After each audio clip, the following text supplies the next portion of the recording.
నమస్తే, చేతన న్యూస్కి స్వాగతం. ప్రేక్షకులకు 78వ భారత స్వాతంత్ర దినోత్సవ శుభాకాంక్షలు.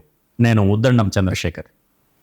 కాంగ్రెస్ పార్టీ రైతు రుణమాఫీ చేయలేదని, ఒకవేళ చేస్తే తన ఎమ్మెల్యే పదవికి రాజీనామా చేస్తానని చెప్పిన సిద్దిపేట ఎమ్మెల్యే హరీష్ రావుకు సీఎం రేవంత్ రెడ్డి గట్టి సవాల్ విసిరారు. తాము ప్రస్తుతం రైతు రుణమాఫీ చేశామని, అందుకే ఎమ్మెల్యే హరీష్ రావు రాజీనామా చేయాలని లేదా రైతులకు క్షమాపణ చెప్పాలని సీఎం ధ్వజమెత్తారు. మూడో విడత రైతు రుణమాఫీ సందర్భంగా ఖమ్మం జిల్లాలో ఏర్పాటు చేసిన బహిరంగ సభలో సీఎం మాట్లాడారు.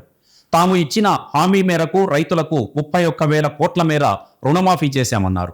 కార్యక్రమంలో డిప్యూటీ సీఎం బట్టి విక్రమార్క, మంత్రులు ఉత్తమ్ కుమార్ రెడ్డి, పొంగులేటి శ్రీనివాసరెడ్డి, తుమ్మల తదితరులు పాల్గొన్నారు.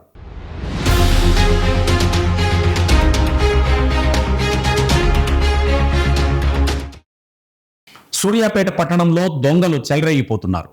ఒకే నెలలో వరుసగా మూడోసారి దొంగతనం జరిగింది.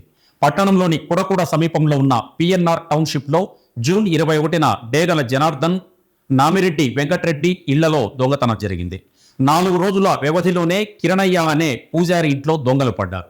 ఒక ఇంట్లో 7 తులాల బంగారం, మరో ఇంట్లో ₹1,00,000 నగదు దొంగిలించారు. సరిగ్గా 2 నెలలు కూడా కాకుండానే మరోసారి దొంగలు చేతివాటం ప్రదర్శించారు. ఈ నేపథ్యంలో రాత్రి వేళల్లోనే కాదు, పగలే దొంగలు చెలరేగిపోతున్నారంటే పోలీసులు దొంగల్ని పట్టుకోవడంలో పూర్తిగా విఫలమయ్యారనే విమర్శలు వినిపిస్తున్నాయి. సూర్యాపేటలో ఇప్పుడు ఇదే చర్చ నడుస్తోంది. ఆ వివరాలేంటో చూద్దాం. పిఎన్ఆర్ టౌన్షిప్ లో మరో దొంగతనం జరిగింది. సూర్యాపేట పట్టణంలో కుడకూడ సమీపంలో ఉన్న ఈ టౌన్షిప్ లో 2వ మారు దొంగతనం జరిగింది. జూన్ 21వ తేదీన మొదటిసారి డేగల జనార్దన్, నామిరెడ్డి వెంకటరెడ్డి ఇళ్లలో దొంగతనం జరిగింది. 4 రోజుల తేడాతో కిరణయ్య అనే పూజారి ఇంట్లో దొంగతనం కోసం ప్రయత్నం జరిగింది. ఆ రోజు ఒక ఇంట్లో 7 తులాల బంగారం, 2వ ఇంట్లో ₹1,00,000 నగదు దొంగతనం జరిగింది. సరిగ్గా 2 నెలలు కూడా నిండకముందే మరొక మారు దొంగలు తమ ప్రయత్నాన్ని చూపించారు. దొంగతనం జరిగిన తర్వాత కొన్ని జాగ్రత్తలు తీసుకోవడంతో దొంగలు కూడా తమ రూటును మార్చుకున్నారు. టౌన్షిప్ వెనుక భాగంలో ఉన్న ఫంక్షన్ హాల్ నిరుపయోగంగా ఉండడంతో దానిని ఆసరాగా చేసుకుని ఆ గోడను పగలగొట్టి దొంగలు రాత్రి 1 గంట సమయంలో కాలనీలోకి చొరబడ్డారు. 6వ బజార్లో ఉన్న 2 ఇళ్లలో దొంగతనం చేశారు. ఆ తర్వాత 6వ బజార్లోనే ఉన్న సీసీ కెమెరాలు తొలగించారు. మొత్తం 4 ఇళ్లలో దొంగతనం చేశారు. మొదట తీగల రాఘవ, బాలస్వామి, కనకటి నగేష్ అనే 3 ఇళ్లలో దొంగతనం చేశారు. కానీ నగేష్ ఇంట్లో మాత్రమే దొంగలు 12 తులాల బంగారాన్ని చోరీ చేశారు. మిగిలిన ఇళ్లలో స్వల్ప మొత్తంలో దొంగతనం జరిగింది. 5వ బజార్లో ఉన్న ఒక ఇంటిలో దిగారు. ఇదిలా ఉంటే 6వ బజార్లో ఉన్న నూనె సత్యనారాయణ అనే వ్యాపారస్తుడు ఇటీవల అమెరికాలో ఉన్న తన కుమారుని ఇంటికి వెళ్లాడు. అక్కడ సీసీటీవీలను ఆయన గమనించాడు. దొంగల కదలికలను గుర్తుపట్టి కాలనీలో ఉన్న ముఖ్యులకు, అలాగే పోలీసులకు దొంగలు తన ఇంటిలో చొరబడ్డారని సమాచారమిచ్చారు. నూనె సత్యనారాయణ అందించిన సమాచారంతో కాలనీలో ఉన్నవారు ఎలాగైనా దొంగలను పట్టుకోవాలని ప్రయత్నించారు. కానీ సాధ్యపడలేదు. రాత్రి సమయం దొంగలు తెగబడతారేమోననే భయం వల్ల కొద్దిగా నిర్లక్ష్యం చేయడంతో వెనక గోడల నుండి పూర్తిగా వెనక వైపు అమర్చి ఉన్న విద్యుత్ లైన్ కూడా తమ చేతితో తీసివేసి గోడ దూకి పారిపోయారు. వారు వెళ్లిపోయిన తర్వాత పోలీసులు వచ్చారు. ఆ రాత్రి సమయంలో మొత్తం కాలనీ అంతా మేల్కొనే ఉంది. జరిగిన సంఘటన చూసి, దొంగల కదలికలను చూసి కాలనీ అంతా గడగడా వణికిపోయింది. ఇక తమ కాలనీలో రక్షణ ఎలా అనే ఆందోళన ప్రతి ఇంటి యజమానిలోనూ కనబడింది. అంతేకాదు, స్త్రీలు, పురుషులు బయటికి వెళ్లిన సమయంలో ఒంటరిగా ఎలా ఉండాలి అనే ఆందోళన చెందుతున్నారు. మొత్తం మీద గడిచిన 7 సంవత్సరాలుగా ఎన్నడూ దొంగతనం జరగని ఈ కాలనీలో కేవలం 3 నెలల కాలంలోని 2 మార్లు దొంగతనాలు జరగడంతో తీవ్రస్థాయిలో భయాందోళనలు కనబడుతున్నాయి. పోలీసులు తమకు పూర్తిస్థాయి రక్షణ కల్పించాలని వారు కోరుతున్నారు. దొంగలను సత్వరమే పట్టుకోవాలని, అందుకోసం గాలింపులను ఉధృతం చేయాలని స్థానికులు పోలీసు అధికారులకు విజ్ఞప్తి చేస్తున్నారు. సూర్యాపేట పట్టణానికి సమీపంలో ఉన్న ఈ కాలనీలో పోలీసు అధికారులు కూడా ఉన్నారు. పేరు మోసిన రియల్ ఎస్టేట్ వ్యాపారులు, ప్రభుత్వ అధికారులు ఎందరో ఇక్కడ ఉన్నారు. అయినా దొంగతనాలు జరగడం ఒకంత భయం, కొందరికి ఆందోళన కలిగిస్తున్నాయి. సత్వరమే దొంగతనాలు నివారించకపోతే తాము ఈ కాలనీలో ఎలా నివసించాలి అని అధికారులను అడుగుతున్నారు. దొంగలను నివారించేందుకు అవసరమైన అన్ని చర్యలు కాలనీ సంక్షేమ సంఘం చర్యలు చేపట్టినప్పటికీ పోలీసు అధికారుల మద్దతు తమకు సంపూర్ణంగా ఉండాలని కోరుకుంటున్నారు. అర్ధరాత్రి 2 దొంగలు పూర్తిగా ముసుగుతో సినీ ఫక్కీలో కాలనీలోకి ప్రవేశించి చేసిన దొంగతనం చూస్తే ఒళ్లు గగుర్పాటు పొడుస్తోంది. ఒళ్ళు గగుర్పాటు వస్తుంది. ఇద్దరు దొంగలు ఆయుధాలు చేతితో పట్టుకుని ఇళ్లలోకి ప్రవేశించారు. తాళాలను క్షణకాలంలో తీసివేశారు. ఎంత విలువైనవైనా వారికి లెక్కలేదు. బలమైన తాళాలను తొలగించలేకపోతే చెక్కలను కూడా విరగ్గొట్టి దొంగతనాలకు ఉపక్రమించారు. ఎంతో ఆందోళన, ఎంతో భయం కలిగే వాతావరణం ఉంది. రకరకాల వ్యాపారాల్లో ఉన్న వీరందరూ ఇలా దొంగతనాలు జరిగితే ఎలా అని ఎవరికి వారే భయపడుతూ పోలీసుల జాగ్రత్తలు తీసుకుని తమ ప్రాంతాన్ని, కాలనీని సత్వరమే దొంగల పడగ నీడ నుండి కాపాడాలని కోరుకుంటున్నారు.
ట్వెల్వ్ థర్టీకి లేచాను మనం అదొకటి అనుకున్నాం టార్గెట్. ఇప్పుడు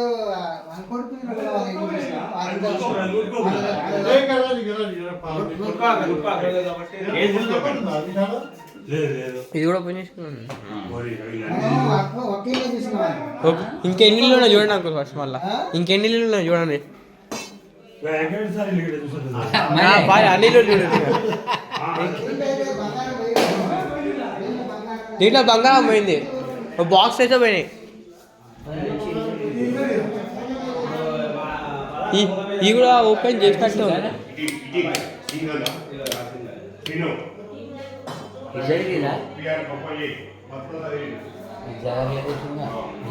ఇలా రాదు. వా ఏం దొంగల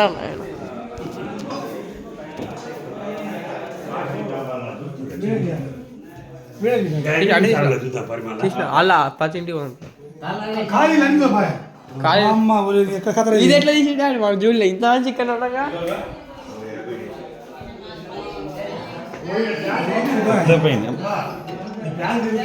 ఇప్పుడే నేను ఇష్టం.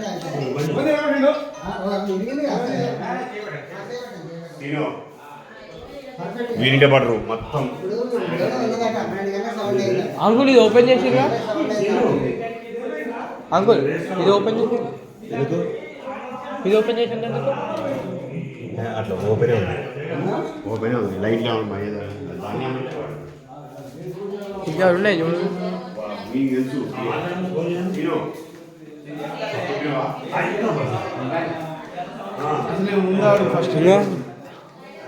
చెప్పు. అయ్యో మొత్తం వాళ్ళు పాపం ఉన్నాయట. ఇవన్నీ ఉంది సార్, అన్నీ ఉన్నాయి. చిన్న పిల్లలు ఇన్ని బంగారం అంతా దొరకపోయారు అన్ని ఇది అసలు ఎక్స్పెక్ట్ ఇల్లు అసలు 12:30కి వచ్చినా మనం ఇళ్ళకి బంగారు 12:30కి అది ఎక్స్పెక్ట్. ఇంకోటి వాడు ఇల్లు దోచుడు ఆ ఇంట్లో పడాలంటే పక్క పక్కన ఇల్లు ఇంత ధైర్యం ఉండాలి. ఇంత ధైర్యం మొత్తం గోల్డ్ ఉందంట. ఇంట్లో గోల్డ్ ఉందంట. 10 తులాలు ఉందట. ఉందంట గోల్డ్.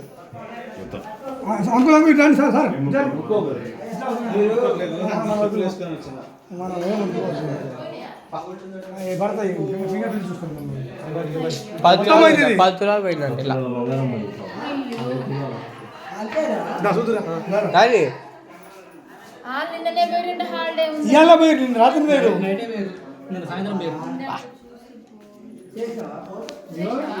మాట్లాడు.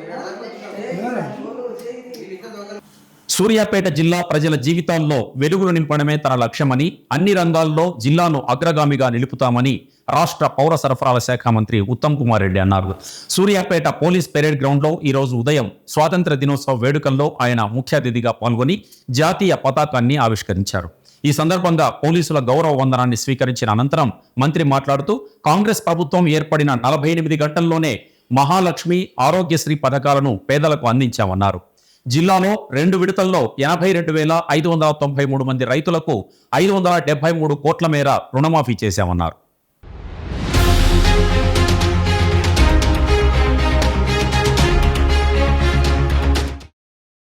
తెలంగాణలో 3 రోజుల పాటు తేలికపాటి నుంచి ఓ మోస్తరు వర్షాలు కురిసే అవకాశం ఉందని హైదరాబాద్ వాతావరణ కేంద్రం అధికారులు తెలిపారు.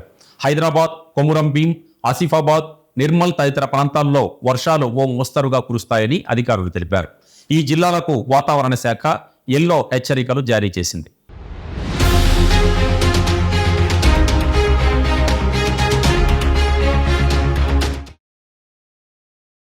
అమరవీరుల త్యాగ ఫలితమే నేటి స్వాతంత్ర్యమని సిపిఐ సూర్యాపేట జిల్లా కార్యదర్శి బెజవాడ వెంకటేశ్వర్లు పేర్కొన్నారు. ఈరోజు కామ్రేడ్ ధర్మభిక్షం భవన్లో జరిగిన స్వాతంత్ర దినోత్సవ సభలో ఆయన పాల్గొని జాతీయ పతాకాన్ని ఆవిష్కరించారు. కేంద్ర పాలకులు భారత రాజ్యాంగాన్ని మార్చే కుట్ర చేస్తున్నారని ఆయన ఆగ్రహం వ్యక్తం చేశారు. సిపిఐ పట్టణ కార్యదర్శి వెంకటేశ్వర్లు అధ్యక్షతన జరిగిన ఈ కార్యక్రమంలో సిపిఐ నాయకులు మల్లీశ్వరి, రాంబాబు, శ్రీనివాస్, ప్రభాకర్ తదితరులు పాల్గొన్నారు.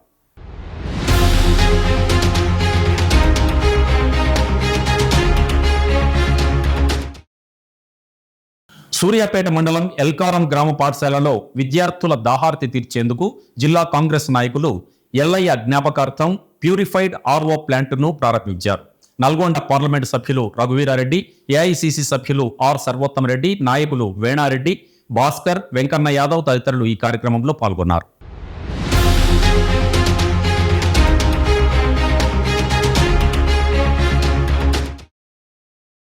సూర్యాపేట మున్సిపల్ పరిధిలోని శ్రీ లక్ష్మీ చెన్నకేశవ స్వామి ఆలయంలో ఏకాదశి పర్వదినం సందర్భంగా మాస కళ్యాణాన్ని ఘనంగా నిర్వహించారు.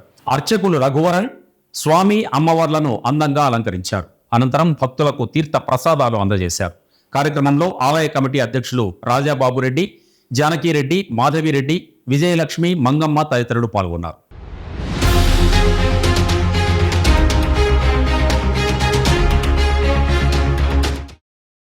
ఇవి ఇవాల్టి బులెటిన్ విశేషాలు. తిరిగి రేపటి బులెటిన్లో మళ్ళీ కలుద్దాం. Stay with us.